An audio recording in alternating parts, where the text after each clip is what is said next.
Bonjour à tous et bienvenue dans cette nouvelle Open the Boîte en compagnie de Morgane. Salut. Aujourd'hui, on va vous présenter El Maestro. Donc c'est un jeu de Valérie Fernando et Stéphane Escapa. Un jeu de mime, j'ai l'impression. Exactement, enfin presque. C'est plutôt un jeu de dessin. C'est un jeu qui nous vient de la société d'édition Tiki Édition, une société canadienne. Alors El Maestro, en fait, l'objectif c'est d'air dessiner. C'est un peu le concept C'est du air jeu. drawing. Air drawing. Donc, comme on peut le voir sur la boîte de jeu, un exemple de l'une des Des l'un épreuves. dessins. Là, c'est Ok. une belle baleine. Une belle baleine. On retourne la boîte. Hop.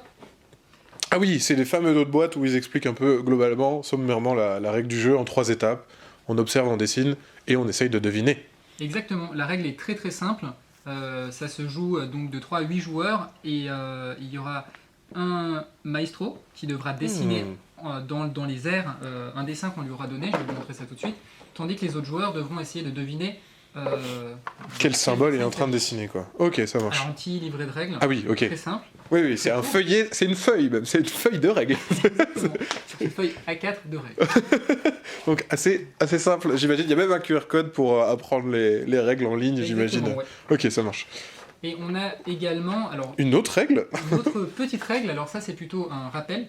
Il D'accord. s'agit en fait des codes gestuels que le maestro pourra être amené à faire pour mieux expliquer le dessin qu'il essaye de réaliser. D'accord, c'est un peu tips de... ok, pour savoir quels sont les gestes les plus simples. Ok, d'accord. C'est ça, c'est vraiment à destination des joueurs pour qu'ils puissent s'habituer au départ et puis ensuite connaître tous les...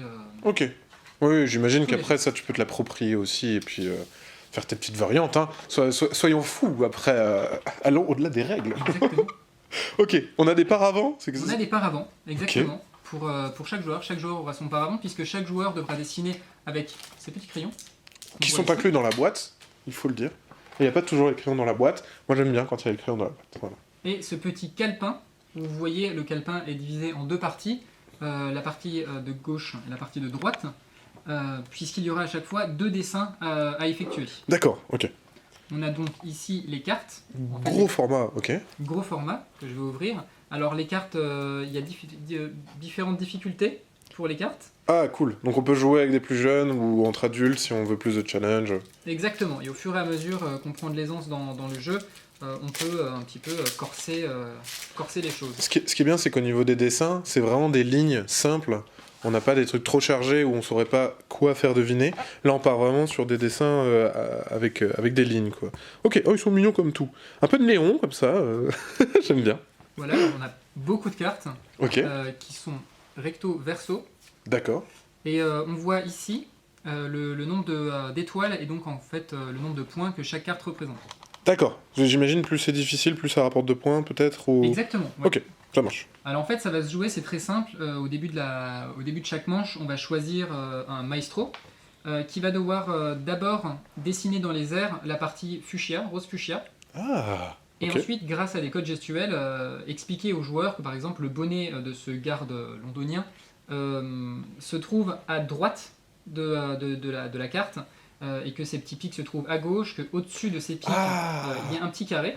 Une fois qu'il a passé la partie fuchsia, il passe à la partie dorée. D'accord. Et donc l'idée, toujours avec ces gestes, c'est de donner le plus d'indications possible aux joueurs, normalement sans parler, mais au départ, quand on n'est pas forcément à l'aise, le maestro pourra parler, D'accord. afin que, voilà, comme Les vous autres voyez, essayent de en fait, deviner. voilà, essaye de deviner et de dessiner. Donc sur la partie ici de gauche, on a Big Ben, et sur la partie de droite, on aura le garde. Et c'est toujours deux dessins qui ont un rapport. Je vois une serrure et la clé, un œuf de Pâques et les cloches, le luchador et un ring, etc. Donc une carte bleue course. Ok, c'est toujours un peu associé. C'est dans la même thématique en tout cas. C'est ça, c'est dans la même thématique, puisqu'en fait, une fois que les personnes auront fait leur dessin, il faudra qu'elles disent ce qu'elles ont dessiné, en tout cas ce qu'elles pensent que le maestro a dessiné dans les airs. D'accord. Donc, c'est-à-dire que par exemple ici, j'ai dessiné deux roues avec une espèce de boîte rectangulaire et à Ok. côté un autre petit quelque chose. Un carré dans un autre grand carré. Voilà, Ok. exactement. D'accord. Et il faudra que je dise, voilà, c'est un caddie et peut-être un cajot, ou alors une carte de crédit. Je marque des points pour chaque dessin qui est fidèle à ce que le Ah. maestro a dessiné. Et il y a des petits paravents pour pas qu'on voit ce que tu es en train de dessiner. Exactement. Des petits paravents qui sont un petit peu penchés, Ok, comme ceci. d'accord. Puis Avec même un rappel derrière des règles. Et ça, c'est top. Derrière le paravent, il y a un rappel des gestes du maestro pour quand même nous aider, nous, en tant que joueurs. Ce qui est bien, c'est que si quelqu'un a l'habitude du jeu, il va dire, bah voilà, je vais faire le maestro. Derrière, il y a le rappel. Donc les gens qui jouent pour la première fois, ils vont dire, bon bah voilà, ils vont voir le mec faire ces petits signes et tout, et dessiner derrière. Donc c'est hyper appréhendable, je pense, par les néophytes. Ok. Exactement. Et voilà. Et je crois qu'on a fait le tour. Et j'imagine qu'à la fin, celui qui a le plus de points, il a gagné. Celui qui a le plus de points a gagné, et une manche se termine une fois que chaque personne a été maestro au moins une fois.